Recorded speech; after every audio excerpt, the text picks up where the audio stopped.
నిర్గమకాండం 1:12 వారిని శ్రమ పెట్టిన కొలది వారేమయ్యారంట? విస్తరించి ప్రబలిరి.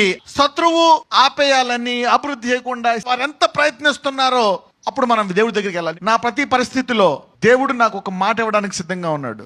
God has a word for you in every situation. So వారెంత ఇబ్బంది పెడుతున్నారో మరి దేవుడి దగ్గరికి వెళ్తే దేవుడు మన పట్ల అంత విస్తరించి ప్రబలాలి అని దేవుడు కోరుకుంటున్నాడు. This is the will of God. మరి ఒకటేమో దేవుని ఎరగని వారు పెట్టే కష్టాలు, 90% దేవుని ఎరిగిన వారు పెట్టే కష్టాలు. అయినప్పటికీ వాట్ గాడ్ అప్రూవ్స్, దేవుడు దేన్ని సమ్మతిస్తాడో, ఆయన చిత్తానుసారంగా ఎవరిని ఎన్నుకుంటాడో వారిని అభివృద్ధి పరుస్తాడు. ఏమన్నా జరగనే. అందుకనే బైబిల్ నుంచి నువ్వేం పొందుకుంటావో దాన్ని దేవుడు నీ జీవితంలో నెరవేరుస్తాడు. అందరూ చెప్పండి, నేను బైబిల్లో ఏం చూస్తానో దాన్ని దేవుడు నా జీవితంలో నెరవేరుస్తాడు. వాళ్ళు ఎంత ఇబ్బంది పెడితే అంత మనం అభివృద్ధి పొంది ప్రబలతామంట. When you do what God does, it's amazing. ఎవరికైనా కొత్త ఇబ్బందులు వస్తున్నాయా? రెడీ. దేవుడు నిన్ను నూతన స్థాయికి తీసుకెళ్తున్నాడు.